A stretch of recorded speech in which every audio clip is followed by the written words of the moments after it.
Good afternoon, ladies and gentlemen. Good afternoon, ladies and gentlemen. Thank you. And a very warm good afternoon to our over 800 people joining us virtually as well for this afternoon's Eurelectric event, Electricity Market Design Fit for Net Zero. My name's David Rose. I'll be your moderator for the next 3.5 hours, including, I might add, a generous 30-minute coffee break in the middle, where we'll be broaching this idea of what is the right evolution for a fit for net zero market design. Now, allow me a few brief words here. We're going to do this in 4 main steps. We'll start off with a little framing through our keynote, through the presentation of Eurelectric's new study on fit for net zero market design, and my interview also with the acting Eurelectric president. Then, building on that, we'll move into our first and second panels, investigating how the evolution should be, and also how the evolution should be from a wider stakeholder perspective. And then we'll bring things together at the end, together with Eurelectric General Secretary and myself on stage, just to wrap things up with some closing comments to send you all away. And of course, there'll be drinks and refreshments for you afterwards if you wish to stay. So, first things first, behind me here you can see the hashtag for this afternoon's event. Excuse to those 800 plus of you virtually, but those of you in the room, can you raise a hand if you're a tweeter, please? I'm seeing, with the spotlights, it's a little hard, but I'm seeing about half of you. Well, I cordially invite you to make heavy use of today's hashtag, market design. A predictable one, I think. We should really have market design evolution, in my opinion. Anyway, moving on from that, we're also going, for you here in the room, as well as our large virtual audience, we want to hear your views in this debate, and not just our speakers. And through that, we're going to be using a series of online polls via Slido that you can access and you can give your views on to inform our speakers before they debate the topics too. And you should see behind me now in a moment on the screen, here we are. You have 2 ways to get into Slido. The first way is to use your phone, as many of you are already doing, zoom in on the QR code. You should also be able to do that virtually, ladies and gentlemen, if you're joining us online. Alternatively, you can go to slido.com and put in the password hashtag market design. So 2 ways for you to be able to share your views using the polls that we'll have for you today. Now, with that in mind, I think it's a good idea just to warm us up and test this Slido poll. So in a moment, we'll be up on the screen for you our first poll question. Oh, indeed, and here it is. As Europe will remain to be confronted with a severe energy crisis in the foreseeable future, a point I think we don't need to debate today, it's self-evident, what is needed? Is it number 1, an evolution of market design? Number 2, a revolution of the whole system? Or number 3, no action? Deliberate inaction, because the markets are already functioning perfectly. Thank you very much. So 1, 2, or 3, please, ladies and gentlemen. I'll give you 30 seconds to put your views.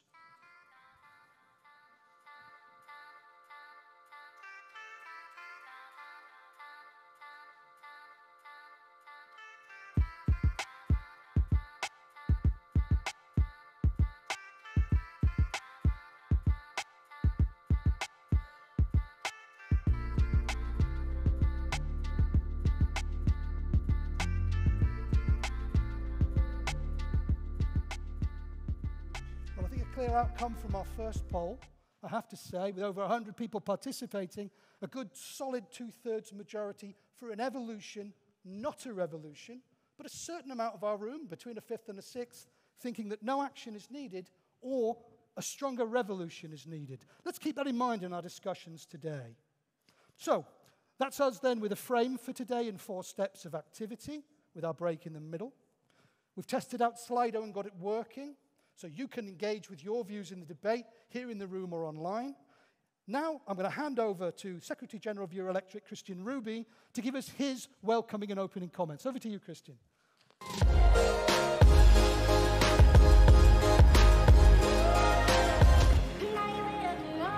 Thank you, David, and thank you all for coming. Thank you to the team for giving me the easy job of taking the introductory remarks that are all about saying thank you. Thank you to all the experts that have been involved in this work. It is really a truly remarkable effort that has gone into this study that we're presenting here today. I'm hugely delighted to work with so many smart people, so I don't need to suss out everything on my own. A special thank you to the chairs of Eurelectric that have been involved in this.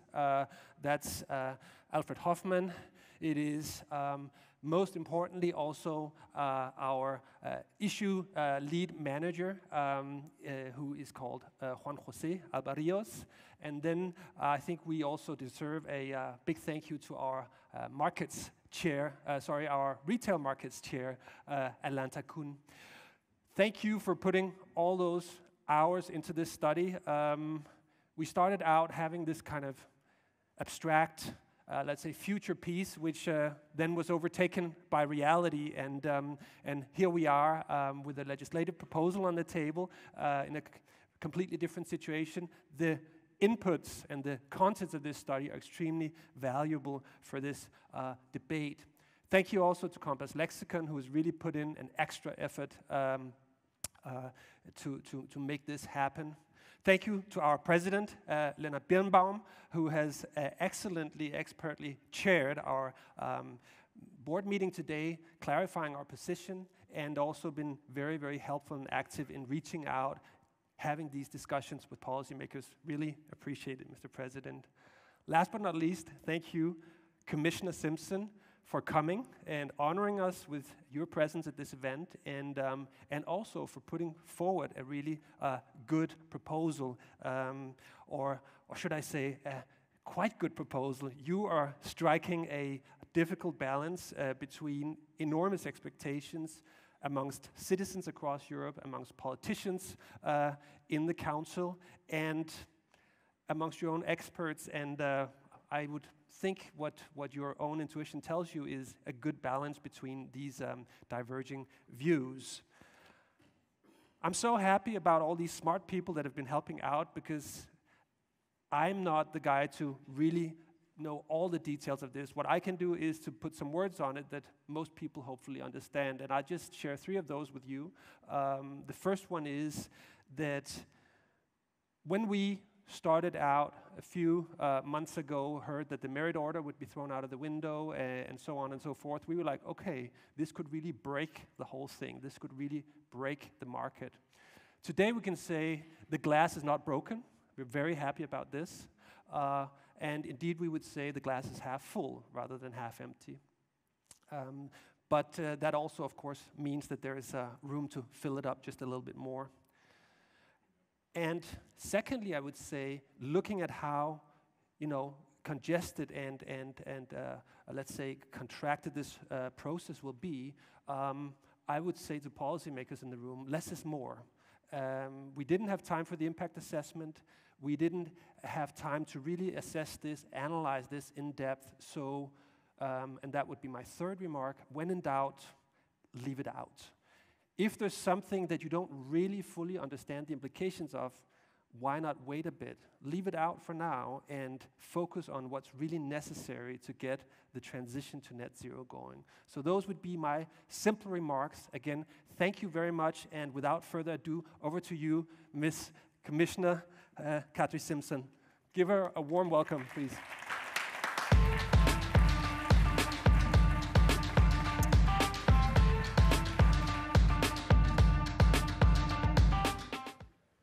Good afternoon, ladies and gentlemen, and thank you, Kristian, for your kind words. I guess that if European grades our proposal as something quite good, then if you would try to translate it into American English, it is nothing else than great. So it is a pleasure to share with you some thoughts about the latest proposal. And indeed, this is a timely opportunity.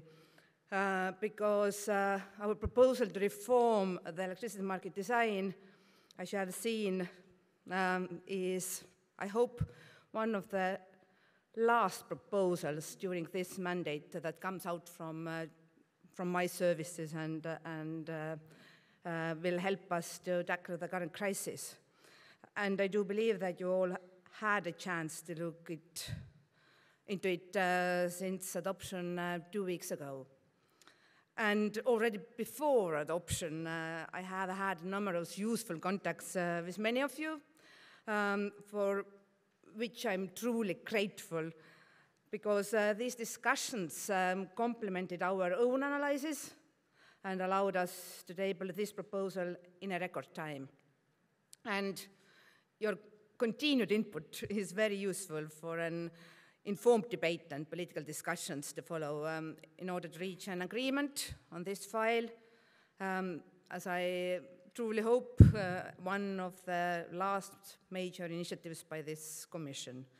To set the scene for today's event, I would stress that after a year of emergency measures to cushion the impact of the energy crisis, Europe is now at a turning point, and with energy prices going down, the time has come to move towards longer-term strategies and structural solutions which build on our achievements of the past year.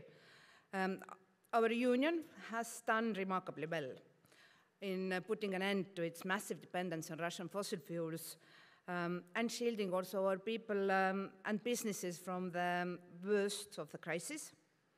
But more is needed if we are to support industrial competitiveness, transition to green economy and energy sovereignty in the long term. And the reform of the electricity market design will be a critical part of our efforts to reach these goals. I will use this opportunity to briefly explain the reasons why the reform was put forward, how the proposal addresses the concerns, and then talk about where we go from here. So first, why? For over 2 decades, the electricity market design has served European companies and consumers well, letting them enjoy the benefits of a single market. However, last year, Russia's unjustified aggression against Ukraine and the manipulation of our energy markets exposed a number of shortcomings. And these shortcomings stem from one central problem. The current framework gives too much weight and importance to short-term markets, volatile by definition, with little viable alternatives to gas as the main source of flexibility. And in many member states, there is no liquid forward market to mitigate price risks. And this has given too much of a prominence to volatile fossil fuel prices, and not enough to the growing share of lower-cost renewables. And we have all witnessed what has happened as a result. We all have seen the political pressure due to the fact that consumers paid significantly higher energy bills. Some retailers, not hedging their trade, have gone bankrupt when spot prices at wholesale level skyrocketed, leaving also thousands of consumers stranded. And more broadly, volatile markets are hardly the ideal context to make investment decisions. So there is a significant risk that we would fall short on our decarbonization objectives. Because by 2030, we will need much more electricity to power our economy, and the bulk of it should come from renewables, supported by sufficient flexibility solutions. These are, in a nutshell, the reasons why we have put forward a targeted reform of the electricity market design. So let me next address how the reform will help Europe better prepare against any extreme volatility in the future, while also designing a clean and reliable and affordable power system fit for our 2030 goals. And there are 3 central elements. First, we want to provide an alternative to the short-term markets and their impact on the electricity bills of European consumers and businesses. And this requires improving the way the long-term market works. To this end, we have put forward proposals to boost the market for power purchase agreements and to improve the forward electricity market so that they become more liquid and better integrated. These are fully market-based solutions that we know work well, but are not sufficiently developed. Second, we want to accelerate the deployment of renewables and create the right conditions for investment in new renewable generation alongside with incentives for flexibility. Today, a large share of renewable generation receives support, but in ways that are expensive and not competitive. However, requiring member states to use contracts for difference would incentivize more investments at a lower cost. This would help stabilize the prices for producers and ensure that consumers, also small and medium enterprises and even households, benefit more directly from the growing share of lower cost renewables. Let me here also recall that nuclear power is covered by these provisions because several member states have envisaged their net zero pathways with the contribution of nuclear power production. So we are technologically neutral here. Another way of focusing the state support on promising avenues is to promote the direct competitors of gas, such as demand response and storage. So we have put forward a new, simple framework for incentives from member states to these technologies and solutions. Third important area of this reform, we want to give consumers more choice and better protection. Today, consumers are bound to one meter and one contract. Our proposal changes that to allow different pricing for different types of consumption, such as different meter for electric vehicle or heat pump, and different one for baseline domestic consumption. Consumers should also have a choice from a variety of contracts fitting their needs and profile. Dynamic contracts have extensive benefits, but consumers should have tools at their disposal to better manage possible risks. So we also propose to protect consumers in the event of a supplier's failure by ensuring the right to access energy through suppliers of last resort. And furthermore, vulnerable consumers should be shielded from disconnections during critical times. And on the active consumer side, we introduce a new model of energy sharing. We all know that already the clean energy package did a lot on consumer protection and empowerment, but given the difficulties in implementation, I believe these simple and straightforward requirements and solutions will make a big difference. That said, let me also directly and in person thank Eurelectric for participating in the joint declaration on consumer protection for this winter that was facilitated by the Commission and endorsed by all key stakeholders. And we have made good use of this experience also for this electricity market design proposal. And this brings me to my final point today. On the way forward from the current challenges to future-proof solutions, our proposal aims for a much-needed structural improvement, which complements our crisis response measures and brings a significant added value to our electricity market, building on the strength of our power system. But as you well know, it comes as one of the several forward-looking measures to make sure the Union is well equipped for the clean energy transition. Because even if we get the markets perfect, we will need to physically build the infrastructure of the clean energy system. Alongside the reform of the electricity market design, the Commission has put forward also the Net Zero Industry Act and the European Critical Raw Materials Act. As it stands, the manufacturing technologies often happens outside Europe, and critical raw materials needed in the supply chain for manufacturing clean technologies are also mainly sourced outside Europe. And this makes Europe vulnerable to potential supply chain disruptions and risks our energy security. The two proposals mentioned seek to right this wrong by reducing the EU's reliance on highly concentrated imports and help make the supply chain for clean technologies more resilient, so that we don't replace one dependency with another. The political deliberations on the EMD proposal have already started. From the Commission's side, we did not rush the proposal, but delivered it on time as planned. This was important to allow sufficient time for the co-legislators, because this is not a crisis measure, but a proposal for a long-term structural improvement.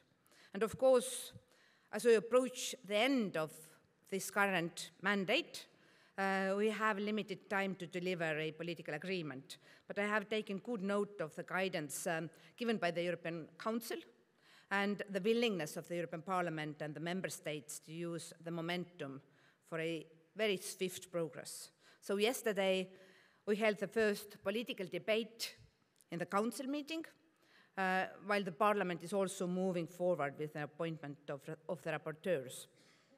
Another reason to proceed without a delay, perhaps more importantly for today's discussion, is that markets don't like uncertainty.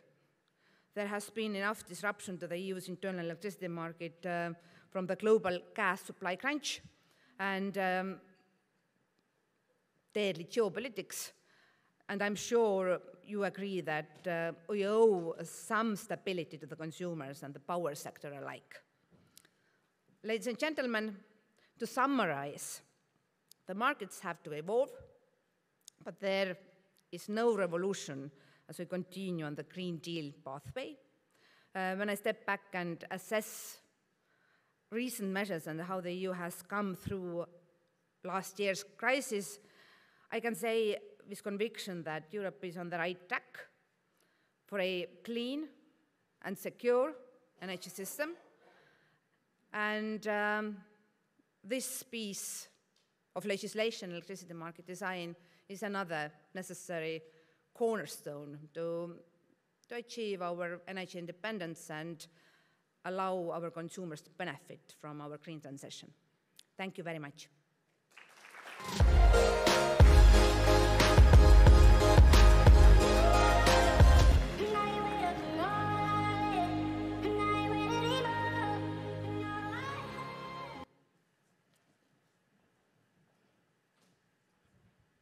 I always feel the urge to dance when the music comes on when I walk on stage. It's rather distracting for me, in a nice way though, although I do prefer a little bit of jazz, I have to say.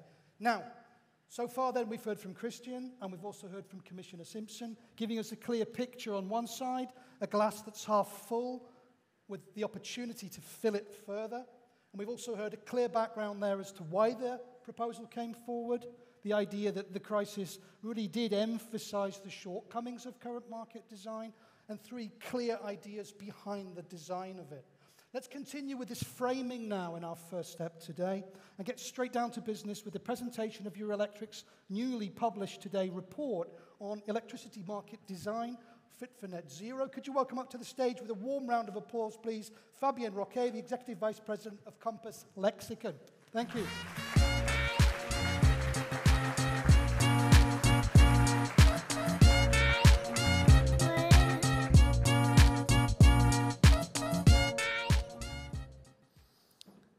Good afternoon. Very happy to be here, and thank you to David and Eurelectric for the opportunity to work together on this study. For those who don't know Compass Lexecon, we are an economic consultancy. We work on a range of market design, competition, regulation issues. So, what am I going to talk about? Well, it's important first to try to define the problem we are trying to solve. So I'm going to tell you a little bit about what we think are the key gaps in the market design today. Then we are naturally going to turn to the solutions or potential solutions and the recommendations we have in the study. And I should stress that this has been a long process. It's been 9 months of work. It's been many interactions, both internally and externally, with experts and academics. And I hope you will see the richness of the study by considering the report that is online, more than 40 pages. I'm going to try to do my best to distill the essence today, but you're welcome, of course, to look at the full report. Let me start with the gaps. So very concretely, what have we learned in the past few months about market design? Well, first thing is, I think we've learned that markets actually work pretty well, including at times of stress. We've put the market through a major crisis, and it's delivered, to some extent, resilience. It's delivered an efficient dispatch. It's delivered cross-border flows optimization, and it's sent very important price signals to consumers and producers. Now, I think it's been clear to everybody and mentioned by Commissioner Kadri Simson, that does not mean that the market is perfect. What the crisis has also highlighted is that the market is incomplete. We need to work on the market to complete it with a number of other elements, and we've identified two main areas where the market needs to be, I would say, complemented. First one is really the question of how do we scale up investments and how do we put together a framework to scale up investments? I'll come to that in a minute. And the second one is obviously consumers want to benefit from decarbonization and from the huge investments that are going to be made in the sector. So these are the main challenges that have driven our thinking here. And the framework we propose is naturally building on this.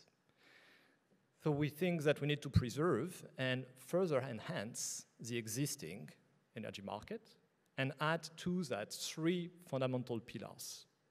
The first one, a consumer contracting and engagement framework. I'll come to it in a minute, but that is essentially based on providing better hedging opportunities to consumers. Second one, an investment framework. And this is also underpinned by a greater role for forward contracting and different types of long-term contracts. And third, framework to coordinate and anticipate future system needs. So that is not strictly part of the market, it's around the market. It's helping the market do its job better by providing more information, better information to the market participants. Now, I'm going to walk you through some of our proposals on each one of these pillars in the next minutes, giving you the highlights. But there are a few principles that I think are important to establish upfront. Different proposals that you will find in our study hang together based on these principles.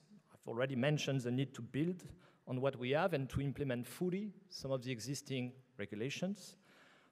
Also the principles that competition, transparency, liquidity has a key role to play. Principles that consumers, of course, and removal of barriers to active consumer engagement and hedging should be a guiding rule for us. And finally, a delicate balance between what we want to harmonize at the European level and what we want to leave to member states to address, because there are some local specificities, of course, in power systems that need to be accounted for. So I'm going to actually start with the last pillar, because it's a pillar that is outside of the market. It's really how can we help the market do a better job? Well, what we know is that basically we don't know what the power system is going to look like in 20 years from now, in 2040 or 2050. That's for sure. But we know it's going to be more complex to run. There's going to be a lot more variable generation. There's going to be a need to coordinate different things, both on the infrastructure side, flexibility, clean energy. And what we have today, in terms of tools for this forward-looking exercise, is in our view too limited. As you see, we have some adequacy assessment, we have a network planning exercise, the TYNDP, but what we are missing is a whole system perspective on what we need tomorrow to ensure security of supply, looking at the diversity of things we will be needing, not just firm energy, but also flexible energy, infrastructure. So what we recommend in the study is essentially to build on some of the existing planning exercises and forward-looking exercises, which have to remain indicative, of course, but will provide precious information to market participants. So we need to make them cross-sector, so to widen the scope, so they are not done in a silo. We need to extend the time horizon. We cannot just look 10 years ahead. We need to align that with the policy objectives in 2040, 2050. And we need clearly also to work on the methodologies. We need common guidelines at the EU level to do this system needs assessment, for instance, the assessment of the need for flexibility. We also will need, of course, a governance framework. Let me move now to the two other pillars and start with the investment framework. Very concretely, we recommend a framework that's going to be based on, I would say, different things working hand in hand.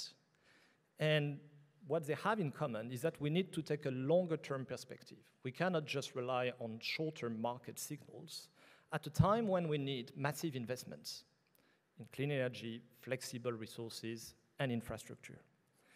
So we need, of course, to facilitate hedging through improvements in forward markets. I'll come to that in a minute.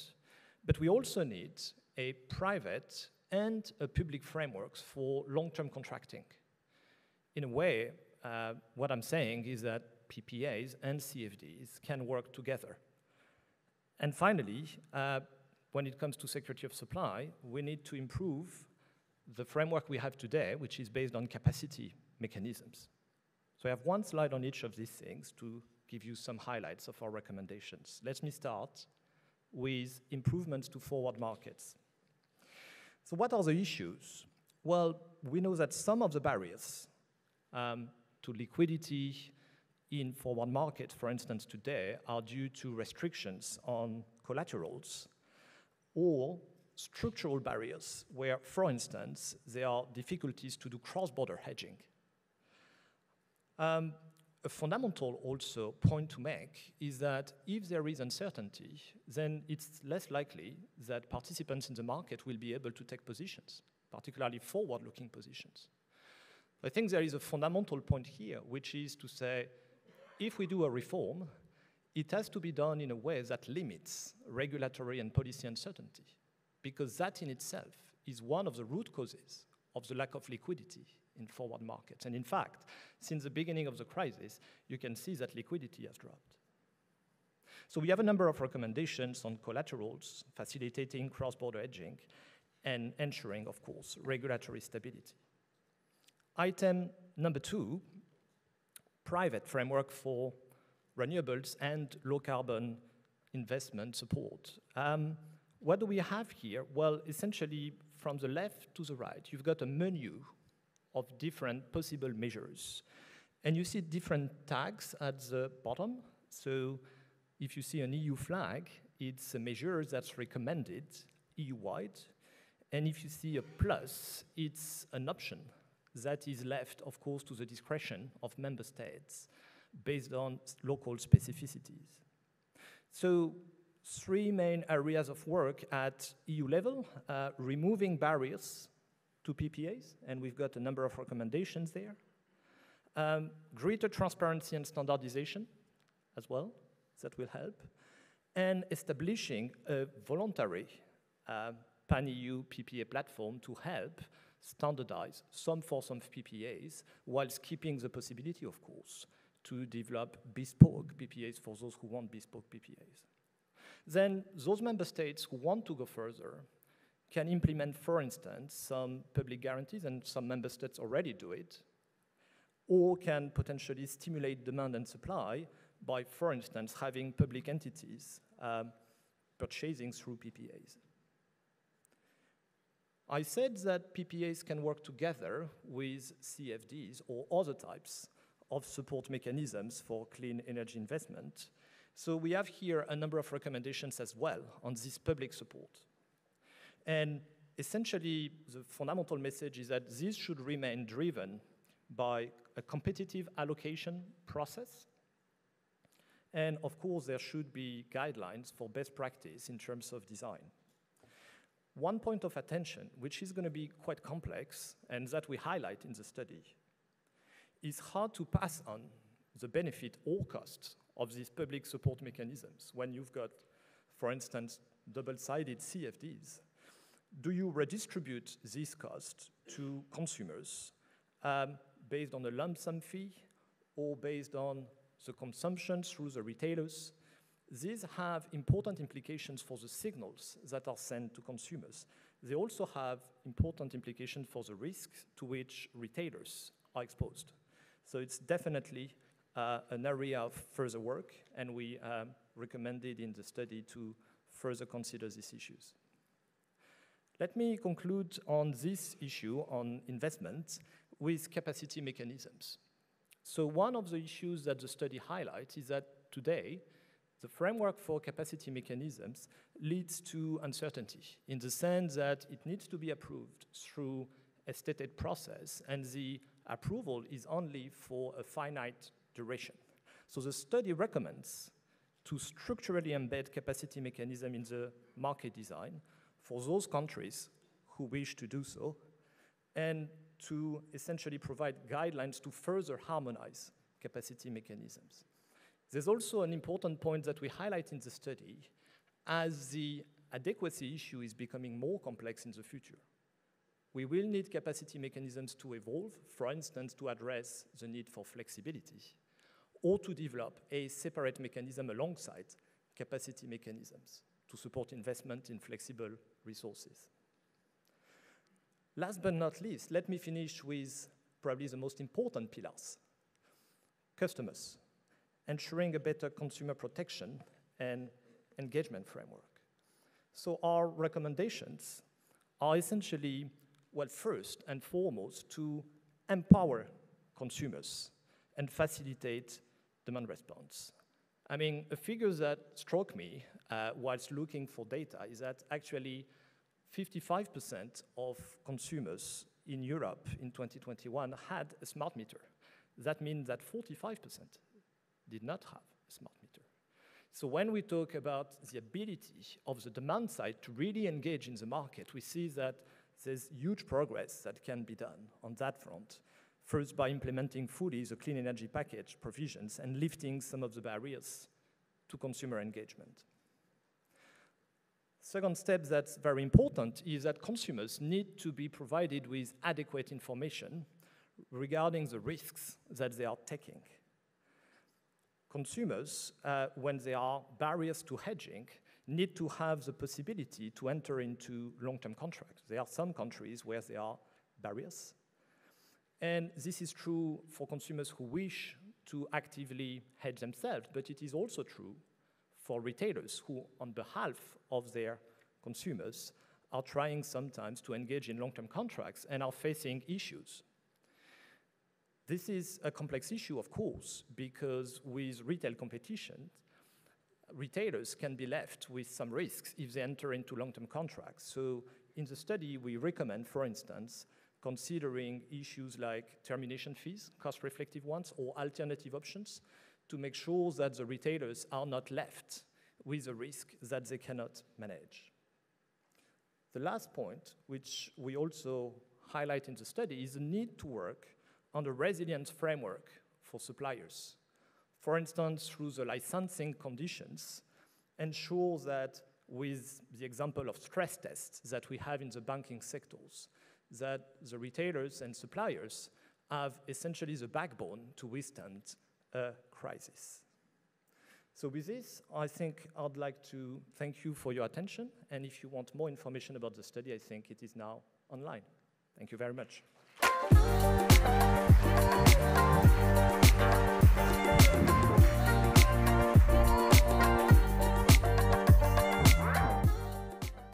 Right, great. What I'm going to do, if you don't mind, thanks, Fabien, for giving us a clear picture there, distilling down what is a very deep and detailed report into a short presentation for our in-room and online audience today. I've got one question, perhaps, just to link up what we've heard so far. The study that you've put forward here, and obviously has been worked on for such an extended period of time, how for you does this actually address the sorts of challenges that the energy sector's facing and the energy crisis has brought forward, linking with what we heard from Kristian before and also from Commissioner Simson? So how does for you the report actually address the challenges that we currently see being raised with the energy crisis? So 2 points, perhaps. The first one is that this report is very much looking at the issue of how can we reform structurally the market. And that is a different issue from the emergency measures and interventions that we've seen in the crisis. And in a way, putting in place a structural reform of the market is a way to, I would say, ideally remove some of these short-term interventions and put an end to them. Why am I saying that? Because as a practitioner, I also see that these temporary measures are having a big effect at the moment in the sector. A number of investments are delayed or put on hold. And of course, if a structural reform is in place, it will be a natural way out. Indeed, we heard a clear message from Commissioner Simson earlier about the need to move on from those short-term emergency measures to a more long-term strategic thinking with this reform, even if time is short in the mandate of this Commission and the co-legislators to actually bring that forward. Okay. Yes, and maybe on that was my perhaps second point. We need to put in place a market framework that's going to be more resilient. We've seen that the market has been already quite resilient, but it led to a number of policy interventions. So ideally, the expanded markets that we will put together will be withstanding the next crisis, because there will be new crises, we can be sure of that, and avoiding the need for emergency interventions. Yeah, so it's really a way of also preempting, if you like, the need for emergency measures to deal with resilience issues. Absolutely. Thanks very much. Can we give him one more round of applause, ladies and gentlemen, please? And I'll ask you, if you don't mind, to go down. Thanks. So before we move on to the next step, where I'll bring up Leonhard Birnbaum to get some responses and reflections on what we've heard and bring this opening to a close, just one thing I'd like to do with all of you, our audience here in the room and online, it's Slido time again. We've heard a lot about priorities so far. We've heard about the Commission's underlying priorities in the reform it's put forward. We've also heard about Eurelectric's priorities. We've heard about the priorities in an evidence-based way in the study. So now we come to our Slido question, if we can have it up on the screen, please. Wonderful, thank you. So we're asking for you, our audience, in your opinion, to prioritize. What is the most, a challenging question, but what is the most important pillar to ensure that the market design really is fit for net zero? Is it A, strengthen consumer engagement and protection framework? Is it second, an enabling investment framework for renewable and low carbon technologies? Third, a more forward-looking adequacy framework to meet the future system needs, even if they are a little unsure, as we've heard? Or number four, all of them? Complex solution for a complex problem, perhaps. I'll give you 30 seconds to see what you think.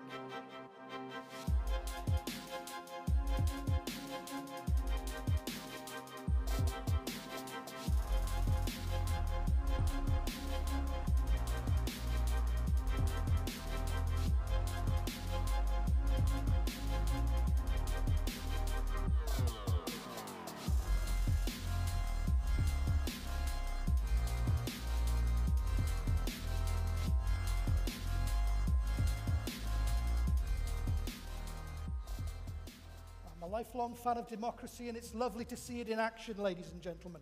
We have a really close one race here, don't we, at the beginning, between enabling investment framework for the renewables and low carbon technologies, or all of them in combination, as we heard from Commissioner Simson in the ideas that she put forward.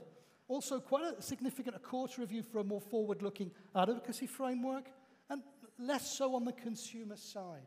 So with that in mind, I'm now going to bring up to the stage, as I mentioned, Leonhard Birnbaum, Acting President of Eurelectric and Chairman of the Board and CEO of E.ON, for his reflections on what we've heard so far before we transition into our first panel. Could we welcome him with a round of applause, please, ladies and gentlemen?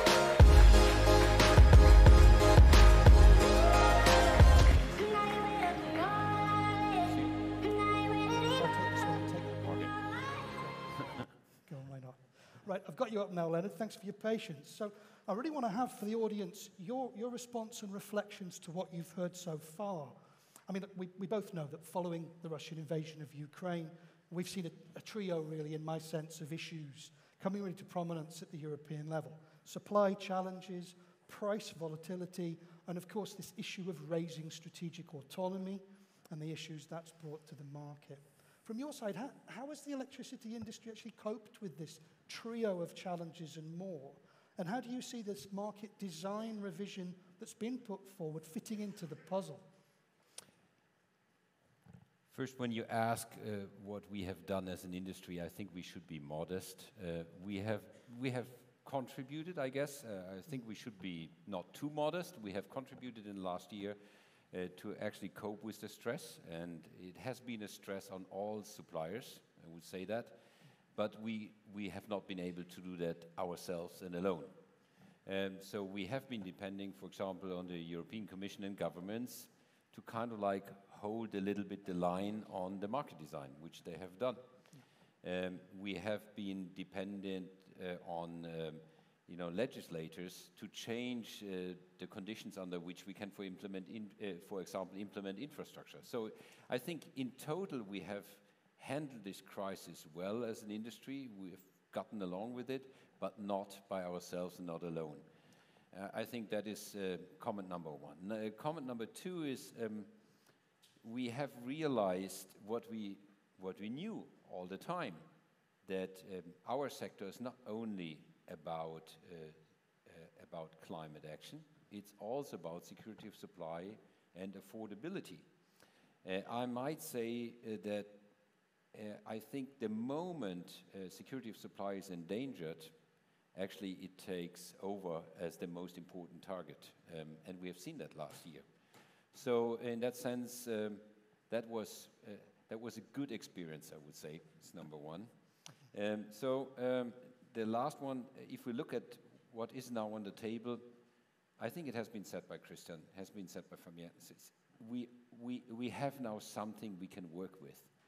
And we have a good starting point for the discussion, but we have also to be fair and open and honest and say we have been lucky. Because if the price crisis that we have been seeing in August last year would have prevailed for another 2 months, the political pressure would have been impossible to withstand. And then today, we would be looking at a completely different market. So yes, I think we have done a good job, but not alone, and we have been a little bit lucky. Okay, and we have an opportunity to seize upon this luck perhaps as well in a positive sense. So looking at priorities, because I like to focus here, obviously, with all the information that we're seeing today in our debates around market design, about prioritization. So what for you then would be the really overriding priorities for the industry, for the electricity industry, in terms of this market design proposal? First, I would say we need all three pillars, otherwise the roof tips over. Yeah. Okay. But if you ask me, I would start with the investment framework. Can I clarify exactly why you'd start there? Because in the end, if we think about the long term, we can only invest ourselves out of the crisis. If we don't see investments into infrastructure, if we don't see investments into renewables, all the information would not help us. So we need to make sure that whatever we do, we see more investments. And actually, as we have also looked at in the board discussion of Eurelectric today, not only investments in generation, we need massive investments in transmission, massive investments into infrastructure, because we have also seen in the last year how expensive bottlenecks are. Because in the end, a lot of the money we have paid in the last year was we paid for bottlenecks in import infrastructure of gas, in transport infrastructure of power, but also our lack of ability of integrating renewables into the system, or further renewables into the system, which happens most in a distribution grid, has been extremely expensive. We had a double-digit billion number in Germany alone on redispatch. So there's clearly a need for greater flexibility being built. But this is why I'm saying investments. But I think we also need to have a consumer protection framework, because consumers, voters, if I may so, will not wait 10 years till we have done all the investments to get out of the crisis if in this time period they would be completely exposed. So yes, we need that. But if I'm a bit cynical, even if Eurelectric proposes nothing, actually I'm not afraid that not something would happen under political pressure. So I would say it's important, but this will happen, and we have seen it last year. Emergency measures were implemented immediately. Yeah. And therefore, this is that was my answer. You know, start with the investment, but then make sure you also have the adequacy in place and the consumer protection in place. Okay, clear, quite clear. So with these priorities in mind, and this is maybe the challenging question in a way, but I think ultimately these debates have to be critical observations in an evidence-based way. What for you, if anything, is currently missing from this market design proposal? We heard from Kristian that glass is positively half full with room to fill it. So where do we fill and why? Okay, and I will focus only on that one. Yeah, so like as always, praise is short and criticism is long. Yeah, indeed. Commissioner Simson, sorry for that. So what I would say, there is one missed opportunity. It's not really forgotten, but on the investment need in infrastructure, I think we need to put a higher emphasis going forward. Because we are clearly, and we see that as grid operators, we are hitting the limits of what we can cope with. Have in mind that the build-out of renewables in the last decade actually worked fine because we had relatively lots of reserves in the infrastructure system. Those reserves are gone. If we are adding now at the speed which we actually anticipate we want to, then we absolutely need to accelerate on infrastructure. I think that's the missed opportunity. It's there, it's mentioned that it needs to be, but I think we should really kind of like implement more on that, and it's not only about cross-border. So you feel there should be more emphasis on that? We absolutely need that. In terms of sense of scale, you say that the existing accommodation space in the system has already been used up.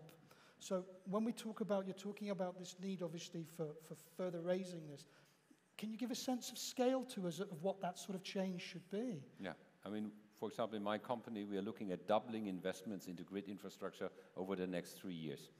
Okay. 3 to 5 years, depending how the permits work, yeah? Doubling, and that's just my company. It's actually pretty representative across the sector. Maybe it's only 50 to 60 or 70%, but we are talking about a massive increase. And this is because we are seeing also an explosion of demand everywhere, not only in Germany, in all the Eastern European markets where I'm active. I can observe it. We see an explosion, which we want, of renewables coming in, of demand side coming in, etc. So this is where we need massive more investment. That's the missed opportunity. I think there are 3 elements where we would caution that in the dialogue or trilogue, which is now happening, we should look at it very careful, which is one, the TSO peak shaving, because obviously we just want to make sure that we actually introduce demand markets and don't give it to the monopoly players, so which would potentially prevent markets from ever evolving. The second one is we would be careful on the virtual hubs. I think it's now a very technical topic. Not all of you might be might be in the details of it, but if we actually introduce virtual hubs rather than bidding zones, the danger is that we reduce liquidity in the forward markets, and liquidity is what we absolutely need to hedge, also to the benefit of our customers. Indeed, we'll be picking up on the virtual hubs idea in our first panel. And the third one, just to finish that, is detailed hedging obligations. We have seen irresponsible players in the market who have not hedged their position, who were short, and then the moment the market actually was rising, they went illiquid and went out of the market, and actually they destabilized the market in the moment when the market was actually already rising up, and that was extremely detrimental. So now the desire is, can we force everybody to hedge? The only point that we are making is you have to be very careful, because you can't have the same hedging obligations in different markets, because liquidity is very different in different markets. And so if you put the wrong hedging obligation in place, you might actually achieve the opposite of what you want to achieve. For example, if the market is not liquid 3 years out and you force somebody to hedge 3 years out, then actually all you do is you're rising the prices and you're forcing him to lock in high prices for the customers. So you need adequate, and the Commission has reflected that by giving a mandate to member states to do, let me call it, appropriate hedging obligations if they desire to do so. We just should be very careful on that one, because for example, we have one example in Europe that shows that it doesn't work if you do it wrongly. It's the UK. They have been very prescriptive For example, they tell you when to hedge and what to hedge, so everybody buys always at the same time, and everybody knows when everybody will be buying, guess what, prices are always high. Yeah, so this very prescriptive or even one-size-all approach in Europe would be very much detrimental. Yeah, so this is why I was saying those are the three elements, don't rush them. Yeah. Okay, brilliant. Thanks very much, Leonhard. We give a round of applause, ladies and gentlemen, to wrap up. Thank you. Cheers. See you after. Right, we are 2 steps away, ladies and gentlemen, from your coffee.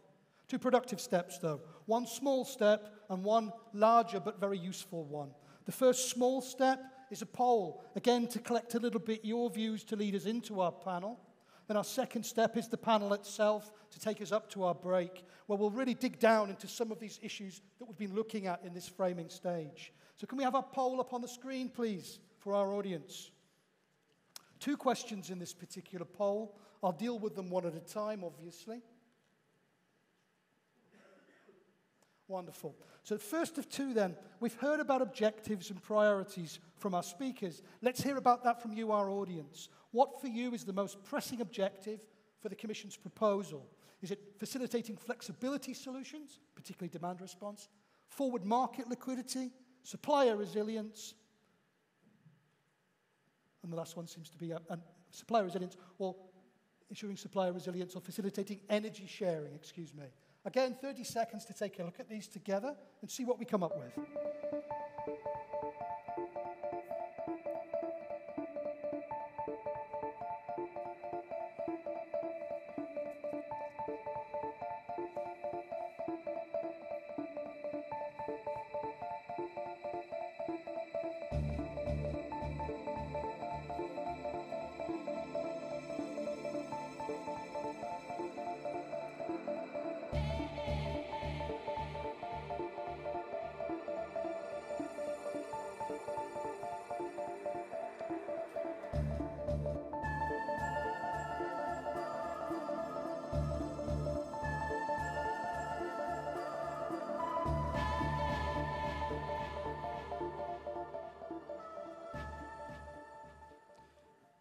Right.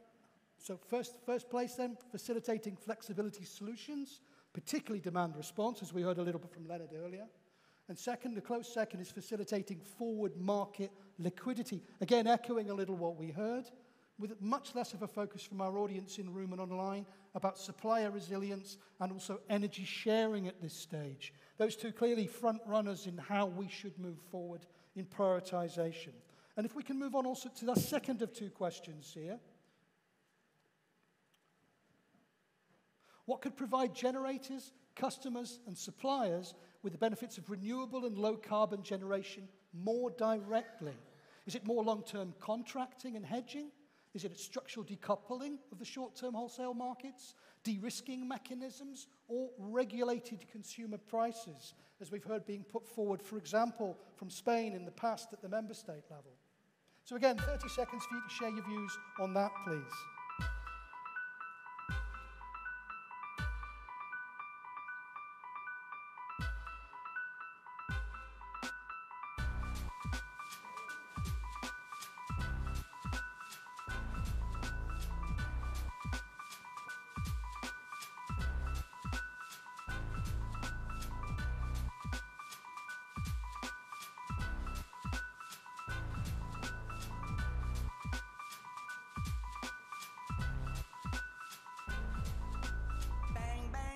Feel the killer laid and whiz on past. Miss my head, left turn, watch the crimson flow. So again, here a clear front runner in this particular case, very much for long-term contracting and hedging opportunities, but also a fifth of you looking towards the de-risking mechanisms for capital-intensive additional capacity as well. I ask our panel that's coming up in a moment to take note of these and to build them into our discussion. So thank you very much, ladies and gentlemen, for sharing your views. And with that in mind, I will in fact now play the panel card. So it gives me great pleasure to bring up to the stage our 6 speakers for our first panel to really delve into this idea of evolving the electricity market and its reform. As you can see on the screen here, we have Adela Tesarova, the Head of Unit for Consumers, Local Initiatives and Just Transition at DG Energy. Juan Alba Rios, Market Design Flagship Issue Manager at Eurelectric. Please do come up, ladies and gentlemen, as I call you. Feel free. We have Kristian Zinglersen, the director of ASA, Daniel Liljeberg, State Secretary to the Swedish Minister of Energy, bringing the Swedish presidency perspective, Alba Riera, the senior advisor to the cabinet of the Spanish Secretary of State for Energy, will be the next of our presidency trio this time, and also Maria Carvalho, representing the EPP group from the European Parliament, and member of the ITRE committee. Could we give them a round of applause, please, ladies and gentlemen?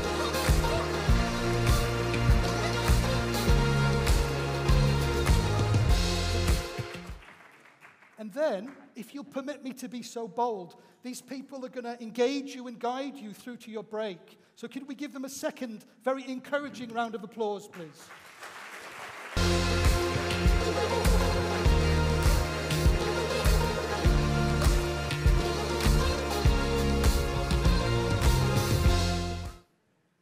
Okay, wonderful. So thanks for joining me, everybody, on stage. You should have your microphones there. If you don't have a microphone, please do share. Oh, thank you, what a gentleman. Thanks very much. Right, so let's kick things off. Adela, I'm going to come in first with you. It's, I think, a little bit of a Brussels rule, ladies and gentlemen, that the Commission goes first. Not a rule, of course, but we always finish, Maria, with the Parliament. So let's be fair there with the institutional top and tail. So, Adela, I've got a couple of questions just to kick things off for you and our audiences online and here. So, look, from a DG Energy perspective, we've heard about priorities. You've heard a lot from Eurelectric, from the acting president, from the study as well on priorities. From a DG Energy perspective, what do you really see as the main one or two priorities in this design of electricity markets moving forward? Okay. You should be on already, don't worry. Thank you very much. Yes. Good afternoon, everyone.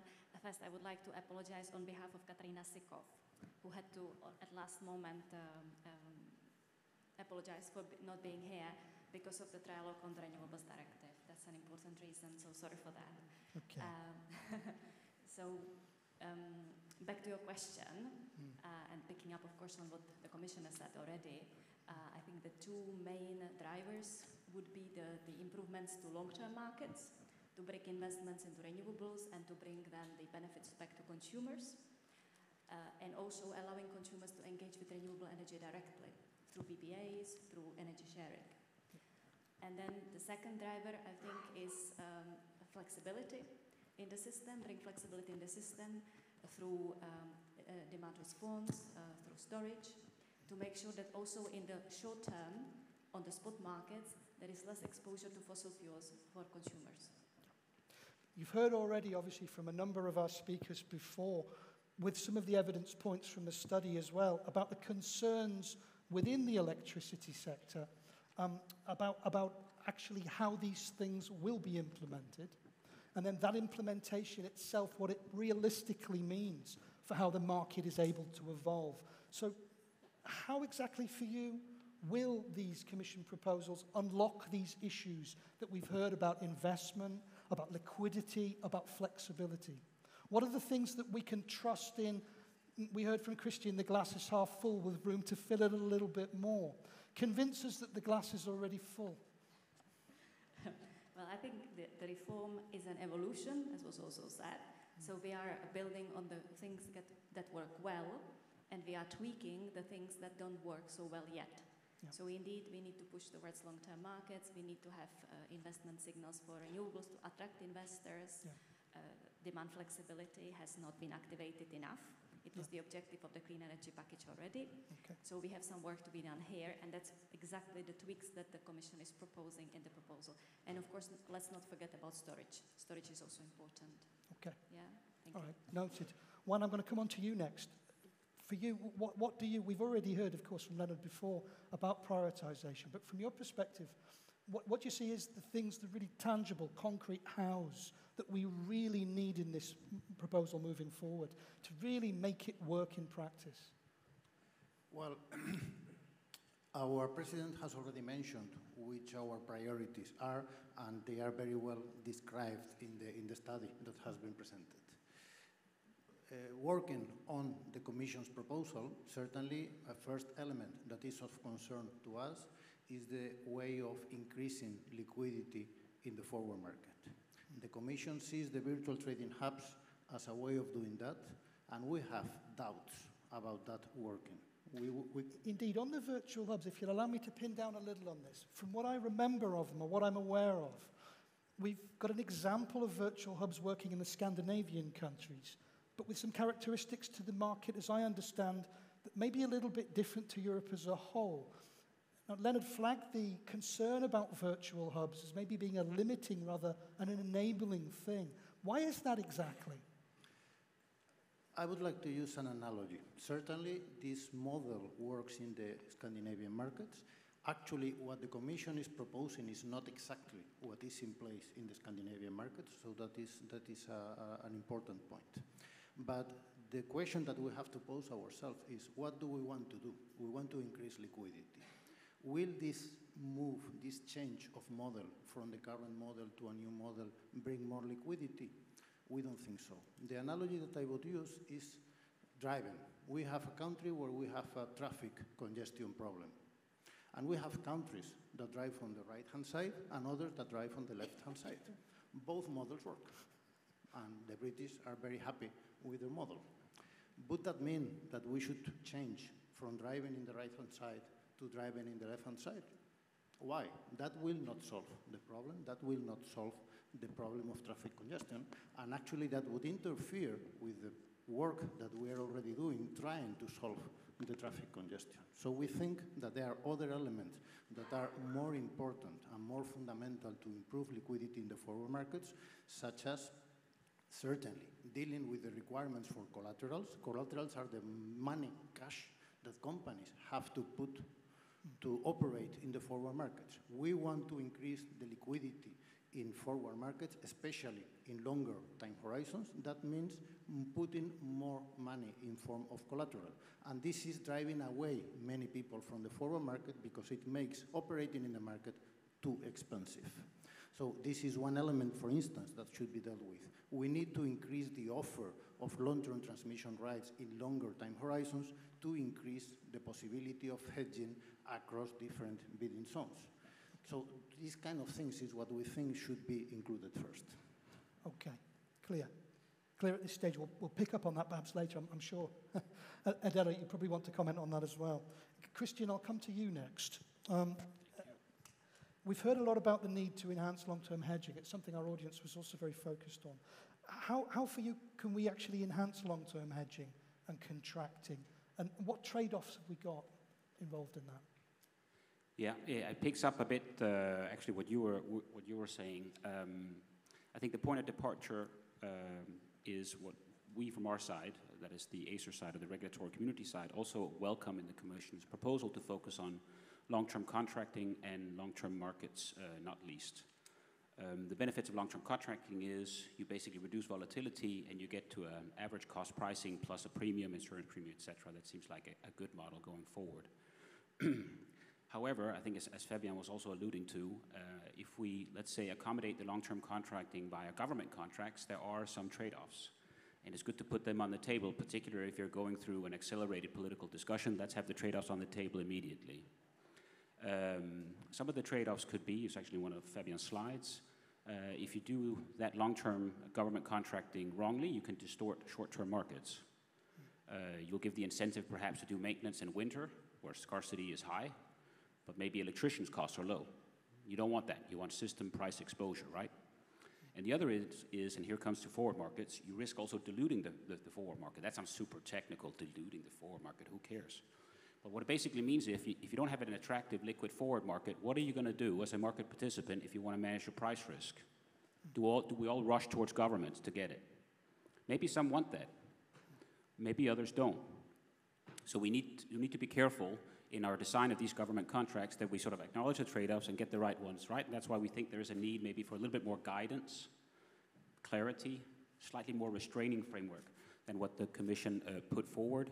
We have opted to call them smart CFDs. We thought that was a really cool phrase, sort of make it more attractive. Maybe someone can come up with something better. But that's our claim to fame, smart CFDs, as opposed to dumb ones. On the liquid, on the forward markets, this I would say, I would put that actually first. And I think Leo and you, we totally agree. Forward market is the first go-to place. You have a liquid market. I can come in and find something which suits my needs. I can hedge my risk, and so I am much more comfortable. I can offer something stable, less volatile, and attractive to whoever wants to buy it. That's excellent. Do we have issues today? Boy, do we do. The most liquid forward market today is Germany.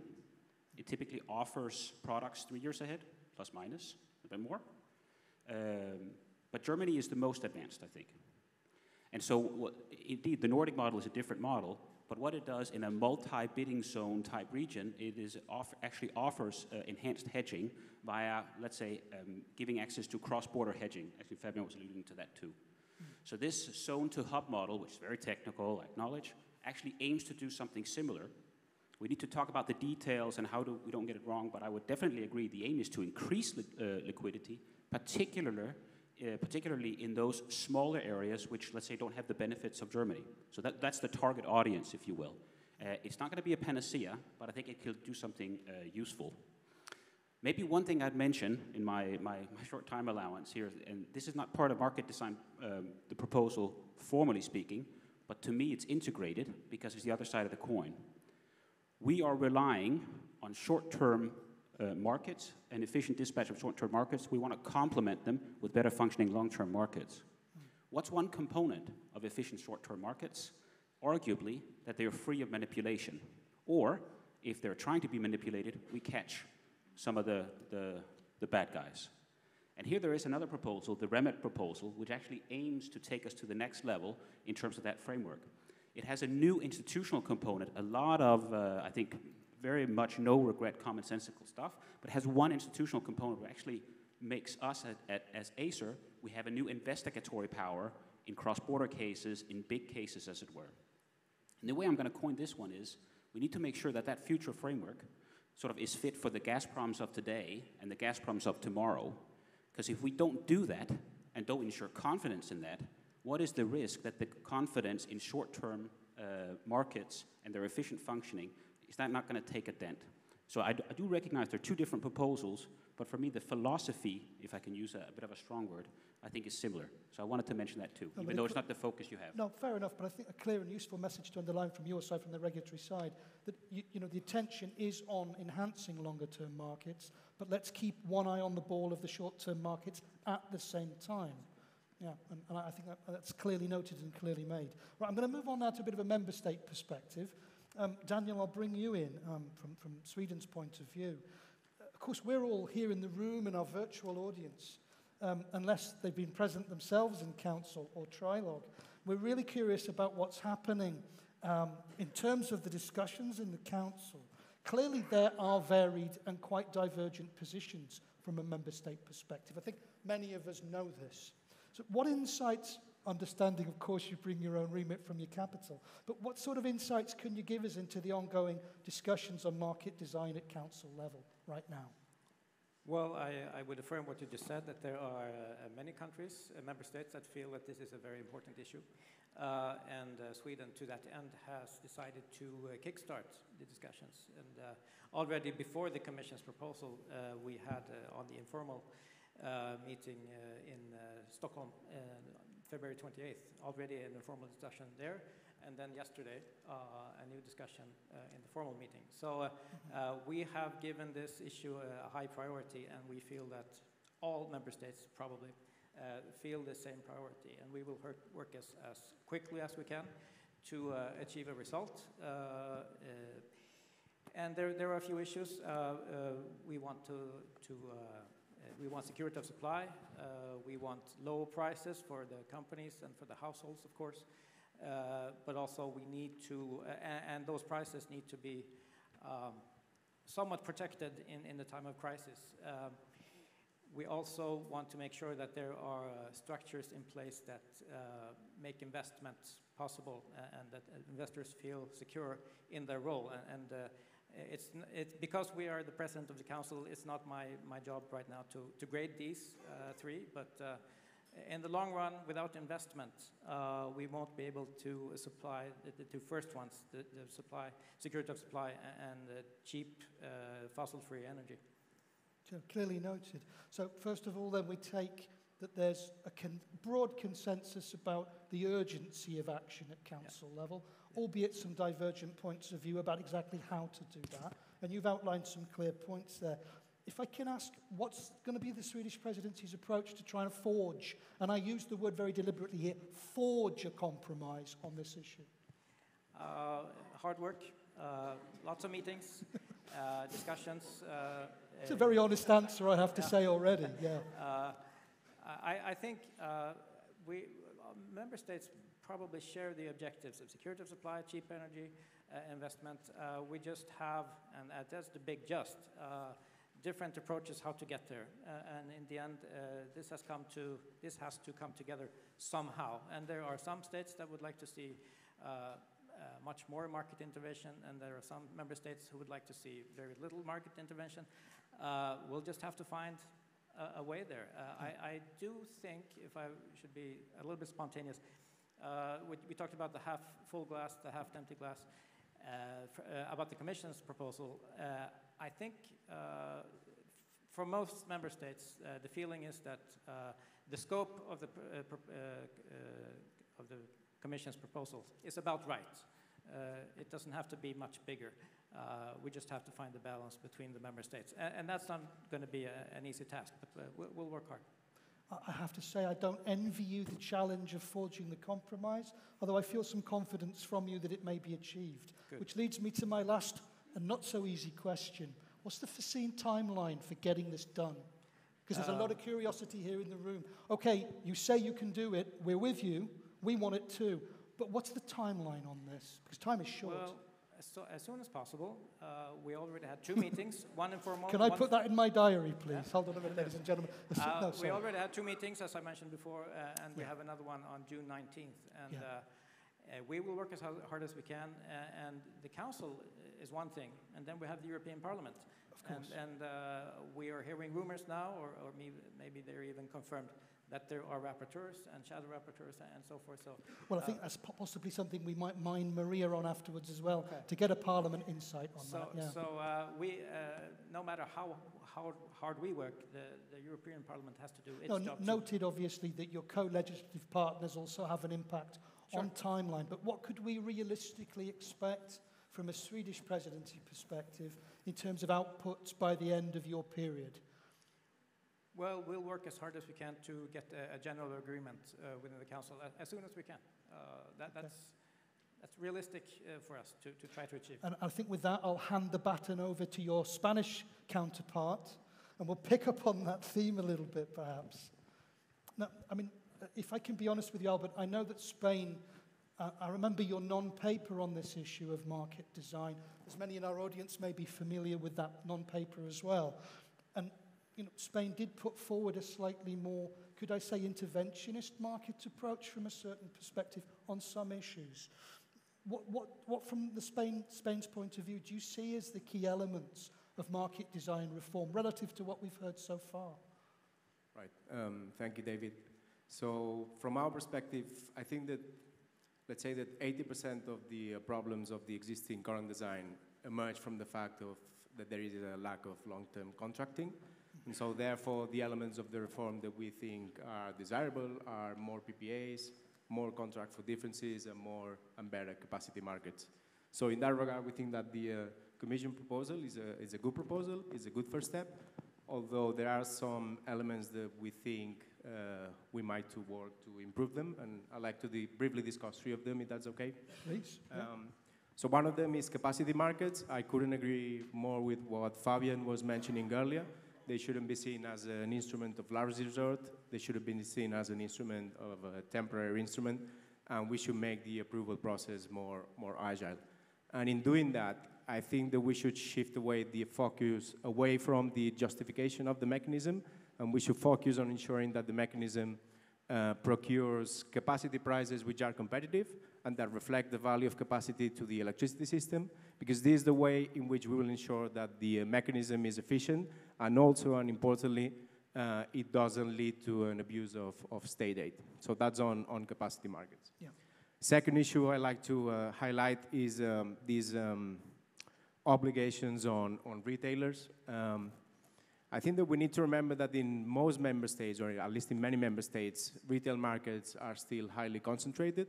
And so what we need is policies that promote retail competition. And I'm afraid that this policy goes in in the opposite direction, in the sense that it's an additional barrier to entry, and also it's also it might impose a competitive advantage to vertically integrated retailers. And furthermore, it would also likely lead to an increase in retail prices because the cost of the measure will be finally passed on to consumers.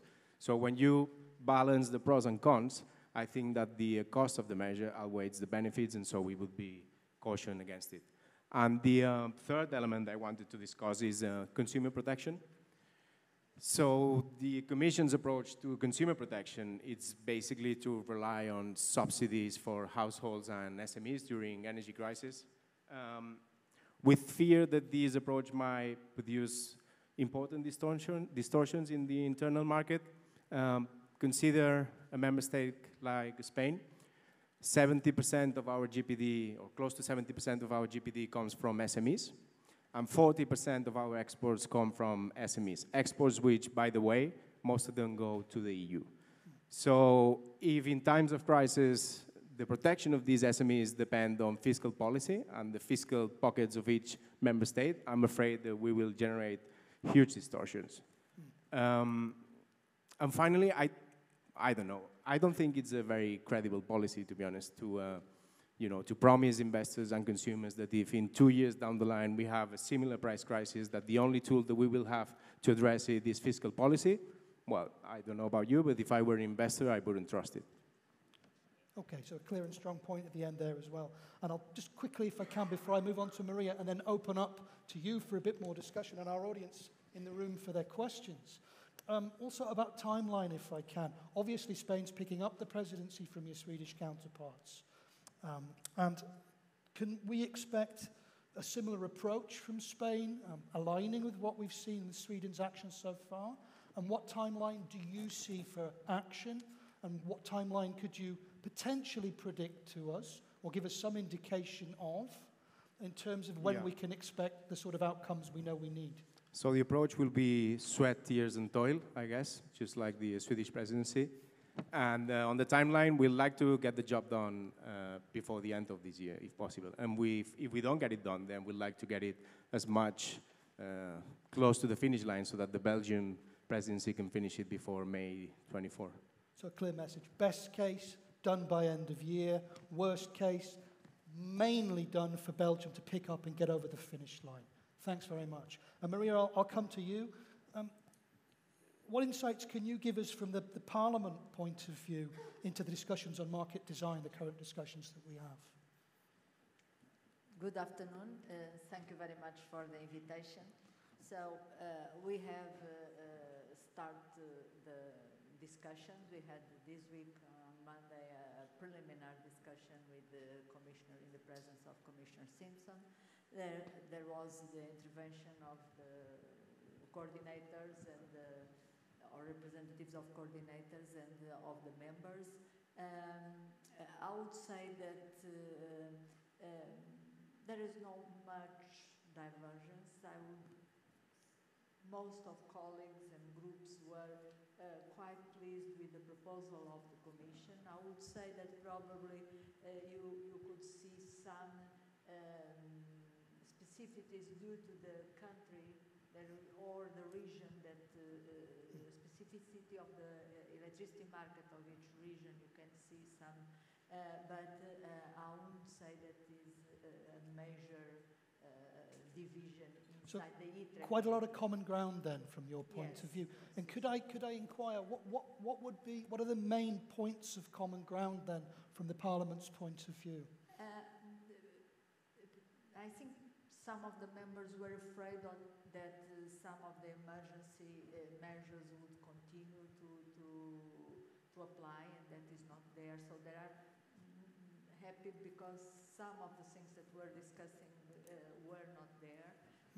They are also happy about some of the features, the long-term perspective of the report, the fact that there is the flexibility, the demand response. So the points that myself and some colleagues have stressed is, I would say, 3 points that we ask for more clarification and both asking the Commission and also we will work on it, I'm sure. That is the framework for investment, still not clear how it is going to be.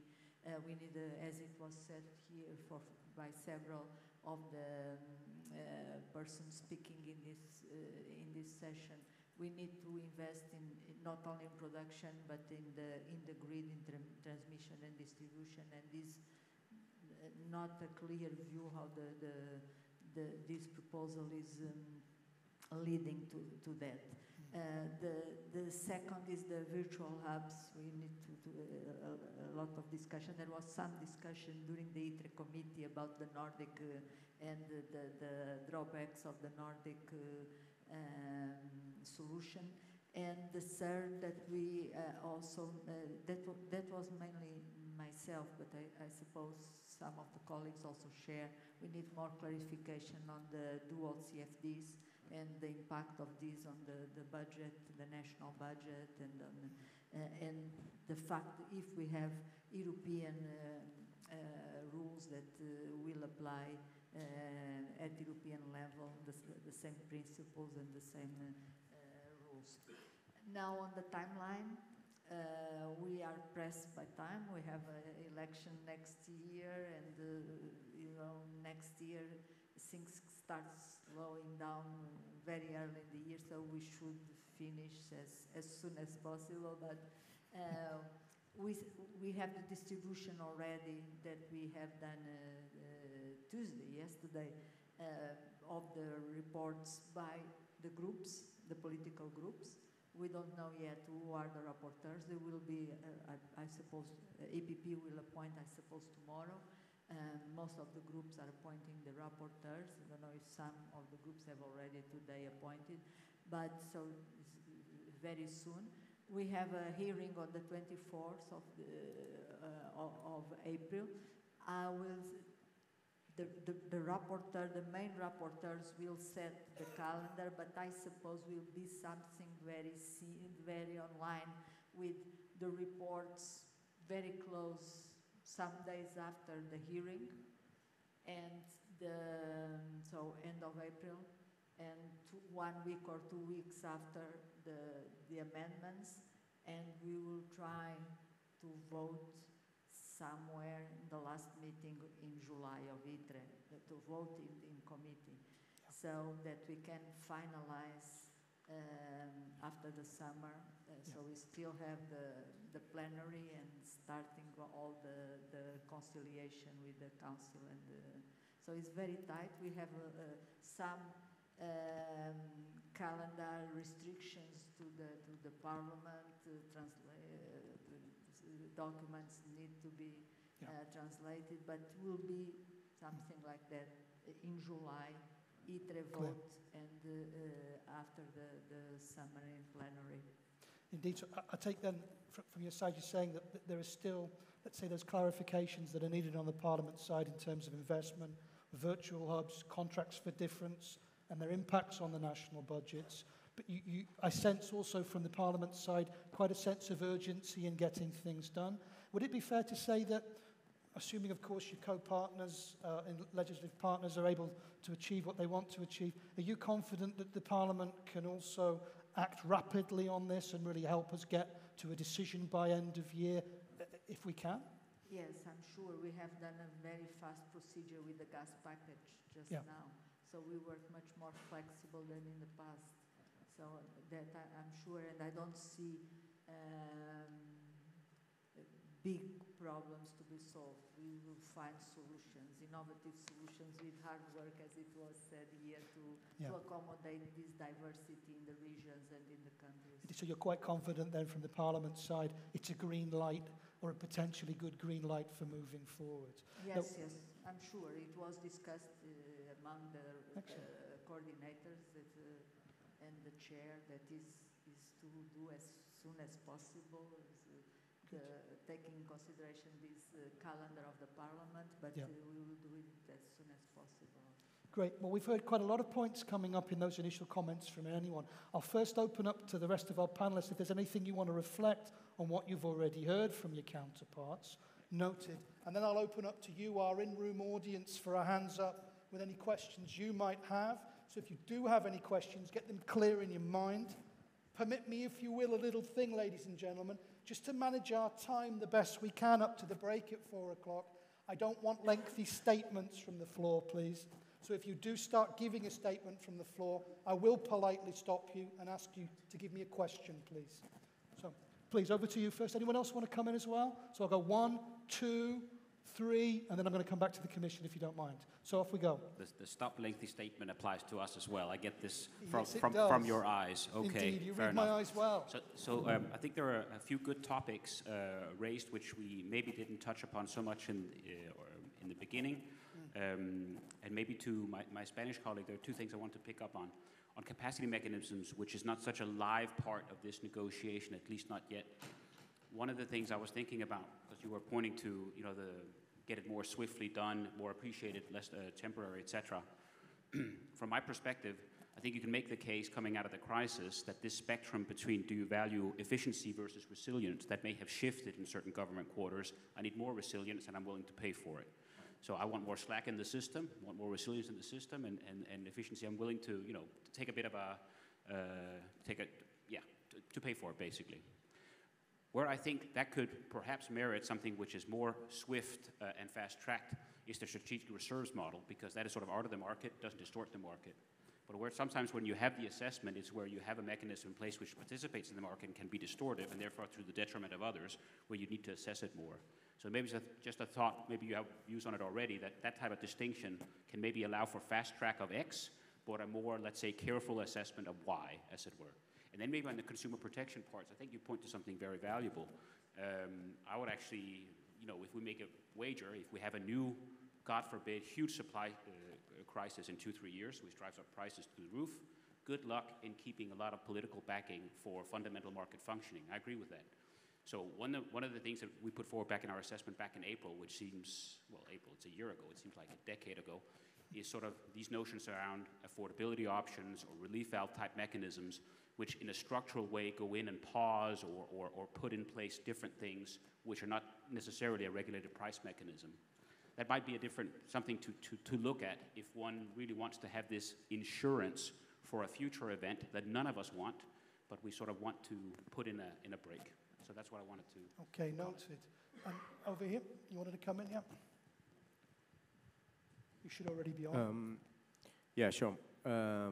So on the capacity markets issue, I think that it's not about paying more, it's about paying the right amount to get the right amount of security of supply. And the problem with the assessment on the justification of the need, the error methodology and so on, the problem is that it's so difficult to make that the methodology, I think that, in my humble opinion, is useless.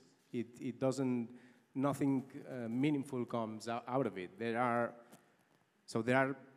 different issues that don't work. For instance, we know that there are different market failures that justify the need or might justify the need for capacity markets.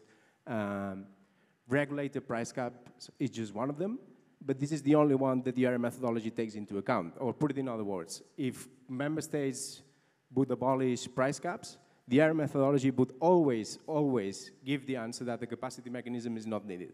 And so that's not a methodology, it's a tautology, because the answer is already given embedded in the design. Also, vol value might not reflect positive externalities. Also, it doesn't take into account risk aversion. So it is a model whereby investors should expect to recover all their investments in 2 hours in a given year. I mean, what pension fund is going to invest in a generation market under the promise that in 2 hours in a given year, prices will reach to vol values to 20,000 euros megawatt, and they will recover the investment? I mean, I certainly wouldn't put my pension fund on that. So I think that, and it's not ACER's fault, it's just that it's really, really difficult. So instead of focusing on that, we could focus in on having a mechanism that ensures that it's competitive, that ensures that the price that comes out of it reflects the value of capacity. And what we'll achieve by that is that the mechanism itself will reveal whether capacity is needed or not. If capacity is not needed, price will be zero, we won't be paying for anything, and we won't be giving out a state aid for nothing. Okay. So that would be my, yeah. Okay, so a different perspective on that, and a clear sort of don't do this instead approach. I see you slightly shaking your head there. I mean, look, Kristian, if you want to comment quickly on that, do so. No, we'll leave it there for now. Okay. Who else wants to come in now? Or shall I lean up, please, Juan, and then I'll come to you also from a commission reflection on what we've heard. Please. Yes, first of all, now that we are in a private setting and nobody can listen to me, I have to say that I completely agree with what Albert just said. Okay. This is not always the case, but, but in this case, I fully support it. Then I would like to touch on two elements. First of all, there is clear agreement on the need to increase or to improve long-term price signals, long-term contracting, etc. This means working on the forward markets, on the PPAs, and on the public support schemes, or the CFDs. Some people fear that these elements compete with each other, and that maybe more PPAs could mean less liquidity in the forward market, or more CFDs could mean less liquidity in the forward market. That can be the case, and the devil is in the details. The design of these elements can make them working together and reinforcing each other, or can make them creating like a vicious circle and destroying each other. It is important to make the right design. I also wanted to touch on something that you mentioned, the part of the proposal of the Commission that has received less attention, that is the remit proposal, the regulation about how the market is verified or controlled by the regulatory authorities. We also have concerns about that. Certainly, there could be opportunities to introduce some improvements in remit. We believe that this proposal is very complex, is very ambitious, introduces a number of overlaps in financial regulation, energy regulation, a number of principles taken from the financial markets that are directly applied to the supervision of electricity markets, and we believe that this is an element that we see that needs much more analysis and a much more assessment and a much better supported proposal. Yeah. Okay, noted. So, Adela, you've heard a lot of points, a number of which are addressed in the broad direction, I would say, of DG Energy. Any comments or reflections on that from your side? Thank you very much. Thank you. Very useful feedback, of course. Of course, the topics raised here are not new. The Commission has been working on the proposal for roughly 1 year. The communication that set the scene for the market design proposal was adopted last year on 18th of May. We have had a lot of consultation with stakeholders. We had a public consultation early this year. We did not publish an impact assessment, but we have published a very long analytical document. So a lot of thinking went into the proposal, and of course, some of the issues raised here have been thoroughly considered. The question of collaterals, for example, the question of what to do with capacity mechanism. We have been thinking about all that and consulting very thoroughly with all stakeholders. So the result of our thinking is the proposal. The proposal is now on the table. My impression is that it has been very well received everywhere, including in the Council. Of course, we are discussing the exact wording, we are discussing details, that's clear, we will be discussing. But I think the proposal is addressing the right issues. And of course, now we have until the end of the year to agree on the text. So, noted.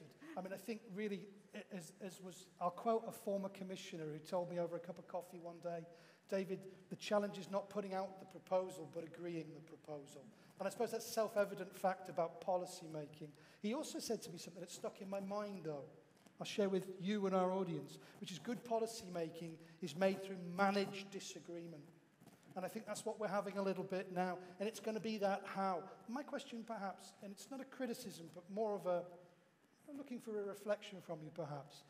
How open are you to further input on the details of these how elements? Or are we to take the current proposal as being quite rigid in the way it is now?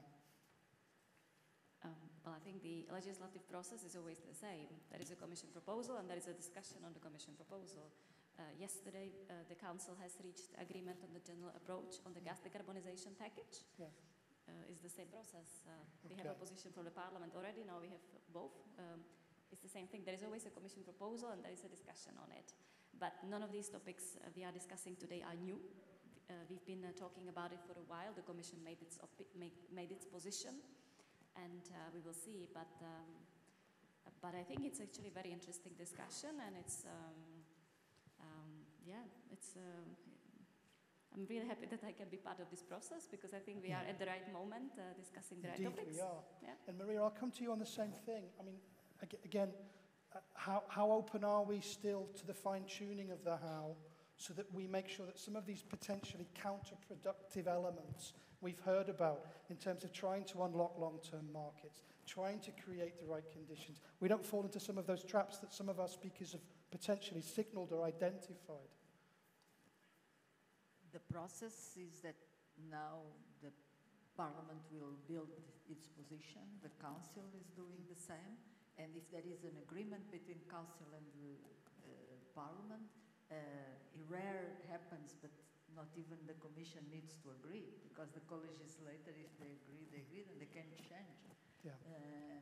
So I won't think that that will happen. We'll find a common ground between the three institutions, but of course there will scope for improvement, and we will improve. It's for that so many MEPs are going to work hard together with the Council. So all these topics and much more that we didn't mention here. There is a lot of details that we hope to improve during this process.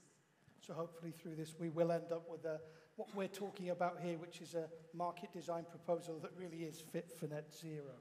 Okay, noted. I've got a specific question, Adela, for you. This is something that came up a lot in discussions in the build-up to this event. And it's a bit of a technical question in a way, but it's a little bit linked with what's actually happening at member state level, because a lot of member states still haven't transposed international law a lot of the provisions from the clean energy package. And ENTSO-E is still developing a network code on demand response.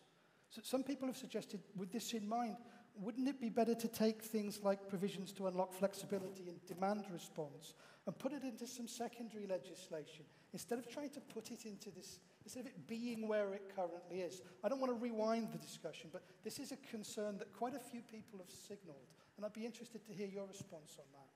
Okay, thank you. So it's true that the Electricity Directive of 2019 is still being implemented at national level and at EU level. At national level, the implementation has been delayed, first due to the pandemic, and then due to the energy crisis. And it is clear that if the Electricity Directive had been implemented as planned by the end of 2020, the consumer would have been much better off during the crisis. Yeah, that's clear. So, but that's the past. And of course, the implementation of the Electricity Directive needs to continue, and the fact that the Commission has made a new proposal is not an excuse for member states not to do their work. The same applies to us. When it comes to demand response, demand flexibility, there are some implementing work which we have to do. So there is the network code. In parallel, we are also working on an implementing act on data related to demand response. These two go together, and we are aiming at end of next year to deliver these. Plus, for example, we have this year, very soon, we will deliver implementing act on data related to smart metering. So the Commission is doing our best as well. And of course, the network code, also together with Acer, it's a complex work, of course, but it's ongoing, and we are trying to, and anything in the proposal doesn't contradict the work on the network code or on the implementing act. On the contrary, this will further reinforce the proposal, and they are absolutely necessary, but they don't contradict each other at all. So you see them as complementary, yes, rather than contradictory. Okay, duly noted, duly noted. It's about that time, ladies and gentlemen, where we want to move towards bringing things together. I'm using my... I can see you, I can see you. I see a few hands. Can you show a hand if you do have a question? And I'll do my level best. I'm just going to come a little down so I can see you all clearly. Could we go to the gentleman here first, please? Over here. Can we go 1, and then 2, and then 3 here, please? Thank you. And then 4 at the back as well, if we can note. So we have 1, 2, 3, and then 4 at the back of the room as well, please. Over to you. Good afternoon. My name is Graham Wheel. I'm Professor for Energy Economics at the Royal University Bochum. Listening to the discussion, I think the desired behavior of project developers is being taken a little bit too much for granted in 2 senses. In the first place, they all have a choice. No one has to invest in Europe. other parts of the world, in particular the United States, are very attractive. So the first question is enough being done to make Europe attractive? The second, reading between the lines, I see the hope that these proposals are going to prevent electricity prices rising and rising and rising. And I have my doubts about this for two reasons. Firstly, it's if you don't mind, can we come to the question? Yes, it's the legitimate objective of developers to maximize their profits. So why should they sign PPAs if they think they can do better out of the wholesale market? I belong to the German Energy Intensive Association. They say PPAs have become a seller's market. The prices are going up and up and up. The question is, what's going to be done to rein in the prices? Right, so two related questions there I'll throw straight at you. Coming on a voluntary basis, please, panel. So, is the EU attractive enough for investment? And the implication seems to be we're not doing enough about that. And secondly, the issue of PPAs as well. Juan, do you want to pick that up first? Yes, certainly. I think that we need to improve a lot to make the EU a more attractive area for investments. And market design is just a very small part of that. In the last couple of years, or in the last year and a half, we have seen lots of interventions in the market, lots of retroactive interventions in the market that certainly destroy investment confidence and that make further investment less likely. So this is an issue in which we have to improve. We cannot expect the market design to play miracles in terms of attracting investments. The market design has to be surrounded by many other policies. There are other areas in which the Commission is working, in which I am not an expert, but certainly are very relevant, and we have to compete with the policy actions that the United States and other regions are developing. Okay, and on that PPA issue, very briefly as well, I'm hearing there a little bit, I got the feeling from the question and the statement around it, that the concern is that they're not attractive enough. Do you share that view or not? Well, certainly there are enormous differences in the level of development of the PPA market in different countries. If we compare Spain or Norway with Germany or France, certainly there are significant differences. So it is clear that there are local barriers or local difficulties in some cases. And certainly it might well happen that the market is not balanced, and it's not balanced because, first of all, we need to remove those barriers. We need to make clear that everybody who wants to have access to a PPA can do it.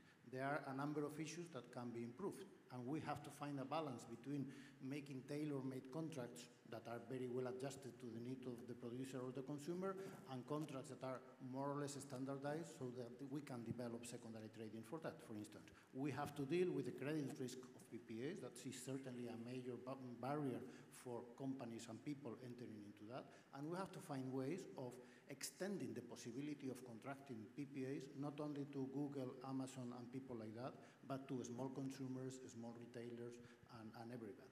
Yeah, briefly, Alba, as well, you want to come in? Just very briefly. On the PPA issue, I think that yes, that right now it's a seller's market because there's the scarcity is on renewables and PPAs, that's the scarce resource. So it's normal that it's a seller's market. I just like to point to the fact that at some point it will not be a seller's market, and pool prices will be too low for anyone to be willing to sign a PPA if he can buy electricity at 10 euros megawatt in the pool market. So I just want to say that right now we are sort of in the nice part of decarbonization where investments in renewables, they make sense, they are on the money, but soon enough we'll be on the not so pleasant side, and we need to find instruments to be prepared for that. Yeah, you're saying we need to be preemptive with that rather than become an accidental victim of it by lack of preemption, perhaps. Right, time in mind, let's move on to our second, third and fourth questions from our audience, please. Thank you. My name is Knut Krøpelin. I come from the Norwegian Association for Renewable Energy. My question goes to Mr. Zinglersen from ACER and potentially also to the Commission. We agree on the need to improve liquidity in the forward markets, and the proposal is focusing on virtual hubs and financial transmission rights. But in the current regime, there is also a possibility to have equivalent measures. And I think in the Nordics, we do not have this system today, but we have a system with a virtual hub, but with an EPAD system. Can you, Mr. Zinglersen, confirm this and perhaps reflect on the need to have also more flexibility? I'm Nordic myself, like you. I confirm there is a pretty well-functioning model in the Nordics, and it's sort of interesting for the rest of the continent for the fact that the Nordic region is a multi-bidding zone region, of course, also with multiple bidding zones in countries. So there is an approach in the Nordics whereby liquidity can somehow be pooled or shared, and that is what, at least from our perspective, is the intent with the zone-to-hub model for, let's say, continental Europe, so as to pool liquidity, particularly for those, let's say, smaller bidding zones, which otherwise have difficulties to use something other than, let's say, a proxy hedge for the most liquid pool. So in that sense, but it's a bit different, the Nordic model, but if your question has been alluding to whether I think that works pretty well, I think it works pretty well. Okay. Any comments from the Commission side on that at this stage? No, not at this stage. Over to our third question, please. Good afternoon. Thank you. Jakub Gorzkowski, PGE. Mrs. Tesarova has mentioned the general approach reached on the gas market package. And there is also EU strategy for the energy system integration. So I'm wondering what should be the message sent, or what can electricity market reform do for the system integration if we look at the gas market, if we look at heating, especially district heating? What can we achieve via this reform to have this market integrated more? Thank you. Okay, briefly on that. Thank you.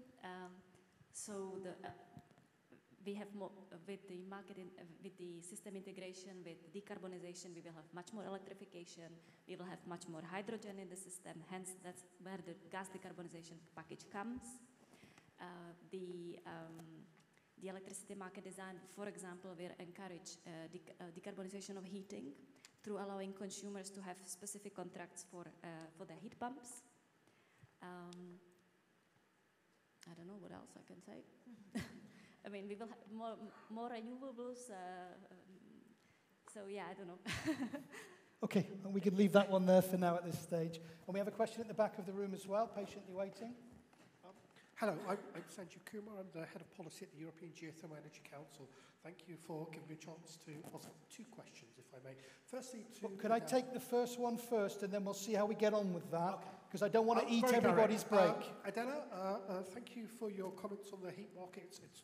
There's a lot more that you need to do. But regards to 24/7 PPA market, the legislation is still in the process in the Renewable Energy Directive. Is the Commission prepared to produce a guidance to help member states develop this vitally important market? My second question... Well, I'll hold you there. We'll put the first one. We'll see where we are with the second. So, very specific question about the 24/7 PPA market. Will the Commission be producing guidance? Yes, no, or can't confirm right now? So for all subjects for which it becomes clear that we need to produce guidance, we will be prepared to produce guidance if necessary and if we have the capacity to do it, of course. Okay. Duly noted. Right, time for the second question. Quickly, please. Very brief. Article 19b lists the different technologies which are available to have contracts with difference. What it doesn't do is distinguish between the different services that they provide. So, for example, in the context of geothermal, we provide firm, renewable power, storage, and flexibility. Particularly to our members of the Parliament, but also members from the Council, would you be in favour of having a separate CDF for storage and flexibility, or a double CDF to renewables that provide the additional services to grid stability, security, and the penetration of renewables? Thank you.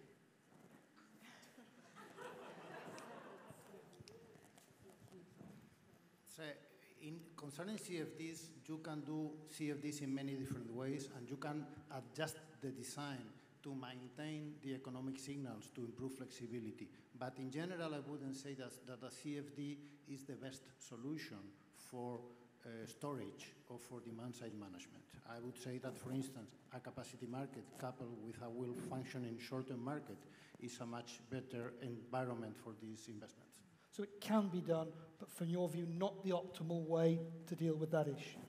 Okay, any last question from the audience here? I see one more here, please, and one more here. So we'll take two more quickly, and then we'll wrap up with some very brief closing words into our break. Thank you. Answer School from General Electric. I would like to hear panel's views about the location or locational price signals from electricity markets.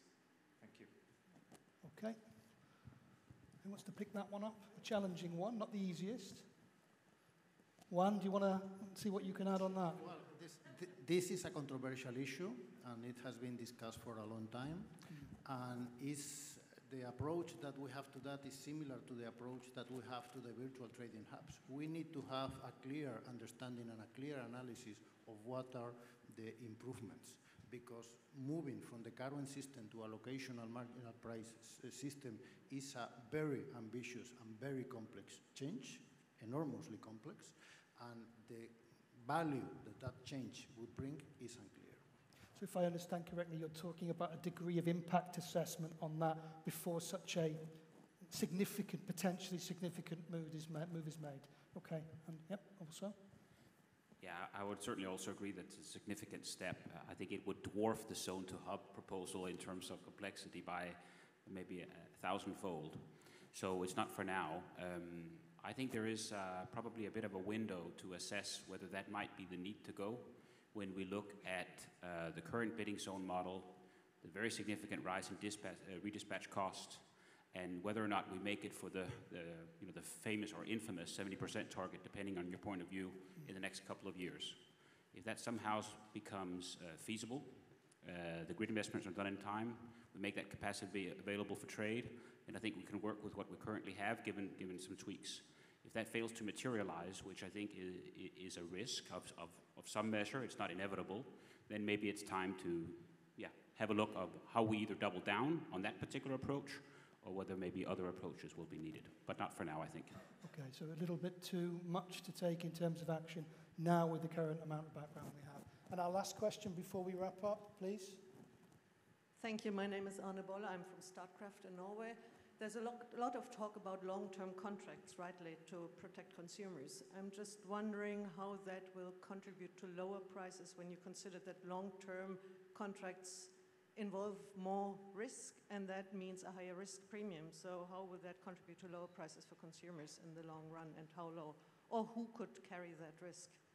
Okay, so about balance of risk in those. Any comments? I think we need to take a strategic view. I am convinced that the decarbonized energy system will be more efficient and less costly than what we have right now. Absolutely convinced of that.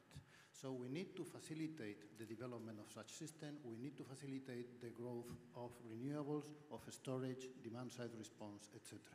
To the extent that long-term contracts contribute to facilitating those investments, they will contribute to having a more efficient and cheaper energy in the future. Okay, and Alba, very briefly. Yeah, just very briefly. I think that there are different types of risks. Depends on whether you're talking consumer risk and investors' risk. But I think that for consumers, what is important is to reduce investors' risks, because that reduces the cost of capital and that reduces the cost of these contracts. And so therefore, long-term contracts actually do that. What they do is to reduce investors' risk and therefore reduce the cost of capital, and hopefully that will lead us to lower electricity prices. So what I'm trying to say is that it's not a given that long-term contracts will result in higher prices, but actually quite intuitively it's likely to be the opposite. Okay, noted. Right, we've reached that time now where I think our room, whether it's virtual or here in person, could probably benefit from some networking time and a bit of coffee, but it's remiss to finish a debate without a proper wrap-up. You have 30 seconds each, but preferably less. What are your takeaway comments for our room on this idea of achieving a market design that's properly fit for net zero? What's the evolution that we need in terms of priority action? I'm going to go across the room from here to here. Off you go. I think the proposal is valuable also in terms of what it does not propose. And that's a good thing.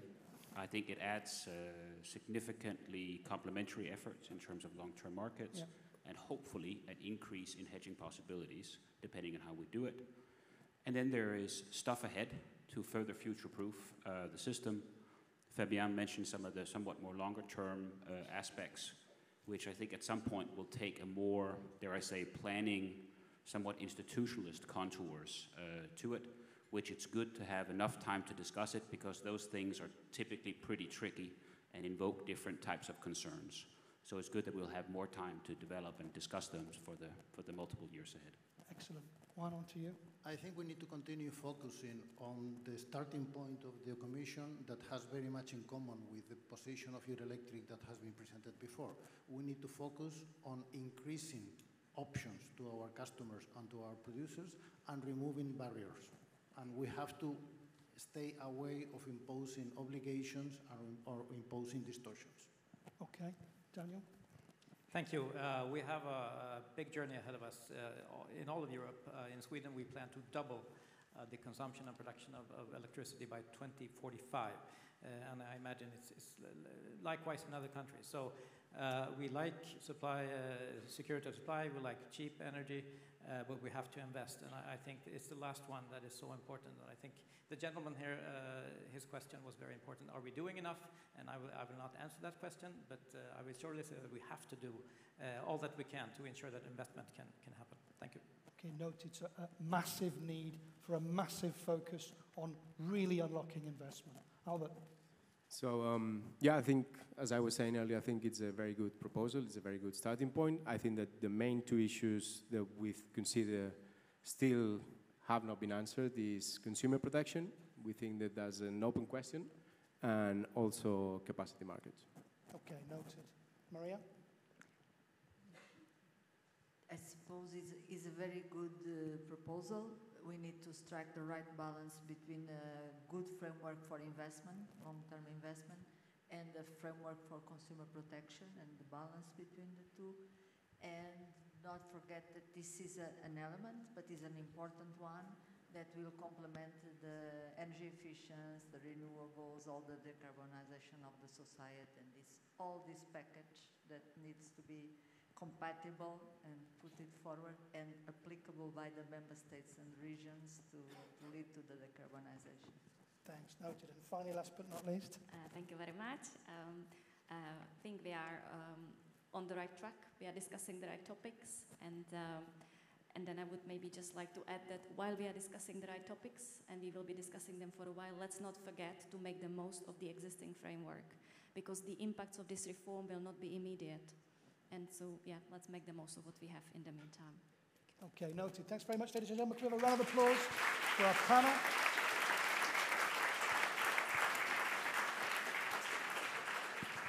And I officially declare your break open, ladies and gentlemen. Back here at 4:30, please. Thank you. You're welcome.